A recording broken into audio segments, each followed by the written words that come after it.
December 2024. இன்றைக்கி கடவுள் நம்மளை பார்த்து சொல்கிற ரீடிங் என்ன அப்படின்னா, நண்பர் கொடுக்கும் அடிகள் நல்லோக்கம் கொண்டவை, பகைவர் தரும் முத்தங்களோ வெறும் முத்தப்பொழிவே. நீதிமொழிகள் 27:7. இந்த வசனம் மூலிமா கடவுள் நம்மளுக்கு என்ன சொல்கிறாரு அப்படின்னா, உள்ள சூழ்நிலைகளை நிறைய பேர் ஃப்ரெண்ட்ஸுன்னு சுற்றுறாங்க. ஃப்ரெண்ட்ஸுன்னு சுற்றுறது எந்த லிமிட் அளவுக்கு போயிடுச்சுன்னா, அவங்களுக்காண்டி எதுனாலும் பண்ணுற அளவுக்கு இந்த காலத்தில் அது மாறிடுச்சு. என் ஃப்ரெண்டு அப்படி இப்படின்னு சொல்கிறோம். ஆனால் இப்போ சொல்கிறேன், நண்பர்களாக இருந்தாலும் சரி, இல்லை சொந்தக்காரங்களாக இருந்தாலும் சரி, யாராக இருந்தாலும் சரி, உனக்கு அவங்க கடைசி வரைக்கும் கூட வர போகிறது கிடையாது. எவ்வளோ பெரிய நண்பனாக இருந்தாலும் ஒரு சூழ்நிலையில் அவன் விட்டுட்டு தான் போகிறான்.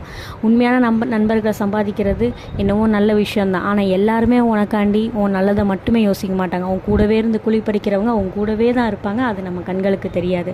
அது ஆண்டவர் ஒரு நாள் அதை வெளிக்கொண்டு வருவார். இருந்தாலும் நல்ல நண்பர்களோட நட்பு வைத்து மித்த எதையுமே நம்பாமல் கடவுளை மட்டும் நோக்கி கடவுள் கொடுக்குற அன்பை மட்டுமே நேசிக்கிறவங்களாம் நம்ம